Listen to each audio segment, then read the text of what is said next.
వాళ్ళు తనలాడుతున్నారు ఈ ప్రభుత్వం వచ్చిన కాడికెళ్ళి వాళ్ళకి ఇయ్యాల్సిన పైసలు ఇస్తలేడు మీదికెళ్ళి ఉపన్యాసాలలో చెప్తున్నాడు మనకు చాలా ఆర్థిక కష్టాలు ఉన్నాయని మరి నేను అడుగుతున్నా ముఖ్యమంత్రి గారు ఆర్థిక కష్టాలు ఉన్న మాట నిజమే అయితే మింగ మెతుకులేదు మీసాలకు సంపెంగ నూనె పెట్టినట్టు వెనకటికి ఎవడో మింగేతందుకు మెతుకులేదట కానీ మీసాలకు మాత్రం సంపెంగ నూనె కావన్నట మరి నువ్వే చెప్పబడితివి ఆర్థిక పరిస్థితి మంచిగా లేదు ఇది బాగలేదు అది బాగలేదని మరి నీ ముఖానికి ఆ 1,50,000 కోట్లతో మూసీ సుందరీకరణ ఎవడు చేయమన్నాడు నిన్ను నీకు మూసీ సుందరీకరణ మీదకి ఓట్లేసిండ్రా 6 గ్యారంటీలని నువ్వు కళ్ళబొల్లి కబుర్లు చెప్తే 10,000 కాదు 15,000 ఇస్తాను రైతులకు చెప్తే నెలకు 2,500 రూపాయలు మహిళలకు ఇస్తానని చెప్తే ముసలోళ్లకు 4,000 రూపాయల పెన్షన్ ఇస్తానని చెప్తే యువకులకు 2 లక్షల ఉద్యోగాలు మొదటి సంవత్సరంలో ఇస్తానని చెప్పి నీ రాహుల్ గాంధీ చెప్తే ఒక్కొక్క చదువుకునే పిల్లగానికి విద్యా భరోసా కార్డు 5 లక్షల రూపాయలు క్రెడిట్ కార్డులు ఇస్తానని చెప్తే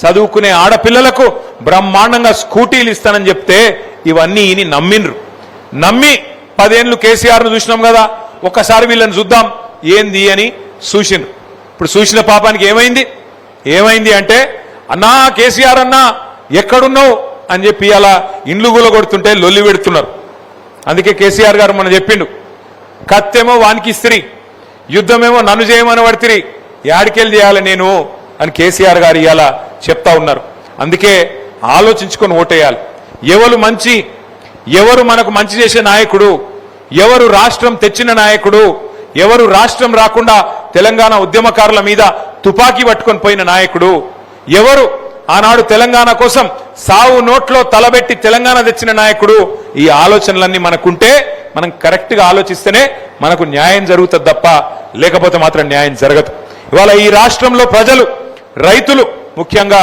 తీరని కోపంలో తీరని దుఃఖంలో ఉన్నారు రుణమాఫీ గాలే రైతు బంధు వడది కరెంటు కేసీఆర్ ఉన్నప్పుడు మంచిగా వస్తుండే కరెంటు కూడా దిక్కు లేదు బోనస్ రాదు టైంకు పంటలు కొనరు ఆగమాగం అయిపోయింది ఈ రాష్ట్రంలోని రైతాంగం పరిస్థితి అందుకే నేను అంటున్నా ముఖ్యమంత్రి గారు రైతు బంధు మీద దృష్టి పెట్టు రాహుల్ బంధు మీద కాదు నీ సీటు మంచిగానే ఉంటది ఏం కాదు ఎందుకంటే మీ పార్టీలో ఏం లేదు ఆడ విషయం అందరికెరికే నీలాగా దోపిడీ చేయగలిగే శక్తి నీలాగా ఢిల్లీకి కప్పం కట్టగలిగే శక్తి ఇంకో కాంగ్రెస్ నాయకునికి లేదు సంవత్సరానికి 1000 కోట్లు ఇచ్చే శక్తి నీకు మాత్రమే ఉంది ఆ దోపిడీ చేసే ఆట్టు నీకు మాత్రమే ఉంది కాబట్టి నీ కుర్చీకొచ్చిన గండమేం లేదు ఇప్పటికైనా నువ్వు మున్సిపల్ ఎన్నికల్లో మాటిచ్చినావు మున్సిపల్ ఎన్నికల ప్రచారంలో ముఖ్యమంత్రి చెప్పిండు మున్సిపల్ ఎలక్షన్ అయిపోగానే తెల్లారో మర్నాడో 9,000 కోట్ల రైతు బంధు వేస్తా అని చెప్పిండు ఎప్పుడు ఫిబ్రవరి 10వ తారీఖో ఫిబ్రవరి 9వ తారీఖో చెప్పిండు ఇప్పుడు ఎలక్షన్ అయిపోయి నెల అయినా కూడా ఇప్పటి వరకు ఆ 9,000 కోట్ల రైతు బంధు పత్తా లేదు ముఖ్యమంత్రి గారికి నేను ఒకటే విజ్ఞప్తి చేస్తా ఉన్నా ఇప్పటికైనా బుద్ధి తెచ్చుకొని ఇచ్చిన 6 గ్యారంటీలు మేము ఇచ్చిన పేదలకు ఇచ్చిన కార్యక్రమాలు బీసీలకు చెప్పినావు బలహీన వర్గాలకు 1,00,000 కోట్ల బడ్జెట్ అన్నావు సంవత్సరానికి 20,000 కోట్ల బడ్జెట్ పెడతా అన్నావు మరి 3వ బడ్జెట్ నీ ప్రభుత్వం పెట్టబోతా ఉంది రాష్ట్రంలోని బీసీలందరూ చూస్తున్నారు పెడతావా లేదా పోయిన 2 సార్లు ఎగ్గొట్టినావు సంవత్సరానికి 20,000 కోట్లని 2 బడ్జెట్లు కలిపి కూడా ఇప్పటి వరకు 20,000 కోట్ల బడ్జెట్ పెట్టలేదు ముఖ్యమంత్రి రేవంత్ రెడ్డి మరి ఇప్పుడు ఈ బడ్జెట్ లోనన్నా 16 తారీఖు నుండి ప్రారంభమయ్యే బడ్జెట్ లోనన్నా ఖచ్చితంగా బీసీలకు 20,000 కోట్లు పెడతావా లేదా అని చెప్పి రాష్ట్రంలోని ప్రతి బీసీ బిడ్డ నిధికే చూస్తున్నాడు దళితులకు ఆనాడు కేసీఆర్ గారు ఉన్నప్పుడు దళిత బంధు అనే పథకం తీసుకొస్తే ఆ రోజు ఇదే రేవంత్ రెడ్డి గారు ఇదే కాంగ్రెస్ పార్టీ ఏమన్నది కేసీఆర్ ఇచ్చే 10 లక్షలు ఏ పాటిది మేము 12 లక్షలు ఇస్తాం ఆయన దళిత బంధు ఇస్తే మేము అంబేద్కర్ అభయహస్తం ఇస్తాం అని డైలాగులు కొట్టిండ్రు ఒక్క మనిషి కన్నా ఈ రాష్ట్రంలో 12 పైసలు పడ్డాయా 12 రూపాయలు వచ్చినాయా కాంగ్రెస్ వచ్చినాక అందుకే ఇవాళ ఈ రాష్ట్రంలోని దళిత గిరిజన బిడ్డలు నువ్వు ఎప్పుడు స్టార్ట్ చేస్తావు అంబేద్కర్ అభయహస్తం నువ్వు ఎప్పుడు ఇస్తావు 12 లక్షలు అని చెప్పి రాష్ట్రంలోని మొత్తం దళిత బిడ్డలు చూస్తా ఉన్నారు మా మహిళా తల్లులు చూస్తున్నారు 2,500 రూపాయలు ఈ బడ్జెట్ లోనన్నా పెట్టడా 100 రోజులు అన్నాడు 1000 రోజులు దగ్గర పడ్డది ఇప్పుడన్నా పెట్టడా అని చెప్పి రాష్ట్రంలోని ఆడబిడ్డలందరూ చూస్తా ఉన్నారు 4,000 పెన్షన్లు 100 రోజుల్లో ఇస్తా అని చెప్పినావు పక్క రాష్ట్రం ఆంధ్రప్రదేశ్ లో చంద్రబాబు నాయుడు పెంచిండు మరి నువ్వెందుకు పెంచవని చెప్పి ఈ రాష్ట్రంలోని 40 లక్షల మంది వృద్ధులు అందరూ కూడా ఎదురు చూస్తా ఉన్నారు మాకెప్పటి నుంచి వస్తుంది 4,000 పెన్షన్ 100 రోజులు అన్నాడు 1000 రోజులు అయిపోయాయని చెప్పి మరి రాష్ట్రంలోని వృద్ధులు పెద్ద మనుషులందరూ చూస్తా ఉన్నారు. రైతులు ఎదురు చూస్తున్నారు. రాహుల్ బంధు పెట్టిండు మరి 1000 కోట్లు. రైతు బంద్ వేస్తాడా వేయడా, మళ్ళా లేకపోతే మూడోసారి కూడా ఎగ్గొడతాడా ఈ దుర్మార్గుడు అని రాష్ట్రంలోని రైతులందరూ ఎదురు చూస్తా ఉన్నారు. అందుకే నేను అనేది 2 లక్షల ఉద్యోగాలు అన్నావు మొదటి సంవత్సరంలో. 2.5 ఏళ్లైంది, ఇప్పటి వరకు కనీసం 10,000 ఉద్యోగాలు ఇయ్యలే రేవంత్ రెడ్డి గారు. 2 లక్షలు అని చెప్పి నమ్మబలికిండు. రాహుల్ గాంధీ గారు స్వయంగా అశోక్ నగర్కి వచ్చిండు, కానీ ఇప్పటి వరకు 10,000 ఉద్యోగాలు దాటలే. రాష్ట్రంలోని తమ్ముళ్ళు, రాష్ట్రంలోని చెల్లెళ్ళు ఎదురు చూస్తా ఉన్నారు.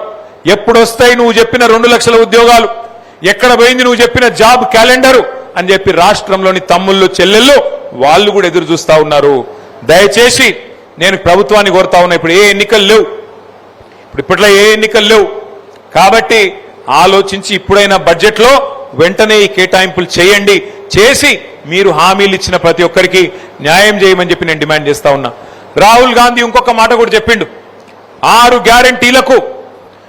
గ్యారంటీలకు మొట్టమొదటి క్యాబినెట్లోనే చట్టబద్ధత కల్పిస్తాం. చట్టబద్ధత అంటే ఏందో ఎరికేనా? చట్టం చేస్తామన్నాడు. చట్టం చేసుడు అంటే ఏంది? ప్రభుత్వం విధిగా పెట్టాల్సిందే. ఇప్పుడు ఎస్సీలకు SC/ST సబ్ ప్లాన్ అని ఉంటుంది. SC/ST సబ్ ప్లాన్ ప్రకారం ఖచ్చితంగా జనాభా దామాషాలో ఎస్సీలకు ఎస్టీలకు పైసలు ఖర్చు పెట్టాలి. 15%, 16% ఎస్సీలకు, 10% ఎస్టీలకు కంపల్సరీ డబ్బులు బడ్జెట్లో కేటాయించాలి, పెట్టాలి. ప్రతి పైసా ఖర్చు పెట్టాలి. ఖర్చు పెట్టకపోతే వచ్చే సంవత్సరానికి వాటిని మళ్ళా తబాదలు అవుతాయి, వాటిని మళ్ళా ఖర్చు పెట్టాలి. అట్లాగే 6 గ్యారంటీలకు కూడా ముఖ్యమంత్రి మన రాహుల్ గాంధీ గారు చెప్పిండు. జాతీయ స్థాయిలో ప్రతిపక్ష నాయకుడు చట్టబద్ధత కల్పిస్తామని చెప్పిండు, కానీ ఇంతవరకు చట్టం లేదు, ఏదీ లేదు. దీనికంటే కూడా ఇంకా ముఖ్యమైన విషయం ఏంటంటే, వారు చట్టబద్ధత తెస్తామని చెప్పినా చేయనందుకు మేమే ఆలోచన చేస్తా ఉన్నాం. ప్రధాన ప్రతిపక్షంగా సీరియస్గా ఆలోచన చేస్తా ఉన్నాం. 16 తారీఖు నుంచి శాసనసభ సమావేశాలు ప్రారంభం కాబోతా ఉన్నాయి. ఈ సమావేశాల్లో అవసరమైతే ఒక ప్రైవేటు మెంబర్ బిల్లు మేము మా పార్టీ తరపున పెట్టి 6 గ్యారంటీలకు చట్టబద్ధత ఇచ్చే విధంగా వెంటనే ఆ చట్టం తీసుకొని వచ్చే విధంగా ప్రభుత్వం మీద ఒత్తిడి తెస్తాం. ప్రైవేట్ మెంబర్ బిల్లు పెట్టి ప్రభుత్వం మెడలు వంచి ఖచ్చితంగా ఆ బిల్లు, ఎందుకంటే వాళ్ళు ఇచ్చిన మాటనే, వాళ్ళ నాయకుడు రాహుల్ గాంధీ చెప్పిన మాటనే కాబట్టి కాంగ్రెస్ వాళ్ళు కూడా ఓటేయాల్సి వస్తుంది. లేకపోతే ప్రజలతోని తన్నులు తినే పరిస్థితి ఉంటుంది కాబట్టి వాళ్ళకు కూడా తప్పదు. ప్రైవేట్ మెంబర్ బిల్లు పెడతాం. శాసనసభ సమావేశాల్లో 6 గ్యారంటీలకు చట్టబద్ధత కల్పించాలి అనే నినాదంతో తప్పకుండా ఈ శాసనసభ సమావేశాల్లో బిల్లును కూడా పెట్టి దాన్ని పాస్ అయ్యే విధంగా కూడా మా ప్రయత్నం మేము చేస్తాం. కానీ ఒకటి మాత్రం పక్కా, ఇలా రాష్ట్రంలోని ప్రతి రైతు ఎదురు చూస్తా ఉన్నాడు. కేసీఆర్ గారు మళ్ళీ ఎప్పుడు వస్తారు, మళ్ళీ ఎప్పుడు రాష్ట్ర ముఖ్యమంత్రి అవుతాడు, మళ్ళీ ఎప్పుడు మాకు మంచి రోజులు వస్తాయి అనే మాట ఈరోజు ప్రతి రైతు గుండెల్లో, ప్రతి మనిషి గుండెల్లో తెలంగాణలో ఉన్న మాట వాస్తవమేనా? వాస్తవమా కాదా? వాస్తవం అయితే గట్టిగా సపోర్ట్లు కొట్టండి. ఒకటే ఒక రిక్వెస్ట్ మీ అందరితో, దయచేసి జరిగింది మోసం అర్థమైంది ఇప్పుడు అందరికీ. రాష్ట్రంలో ప్రతి జిల్లాలో, ప్రతి నియోజకవర్గంలో, ప్రతి తమ్ముడికి, ప్రతి చెల్లెకి, ప్రతి అన్నకి, ప్రతి అక్కకి అర్థమైంది. ఇంకా అర్థమైనాక కూడా అర్థం కానట్టు కొంతమంది ఉండొచ్చు, కానీ ఇవాళ మొత్తం రాష్ట్రంలోని ప్రతి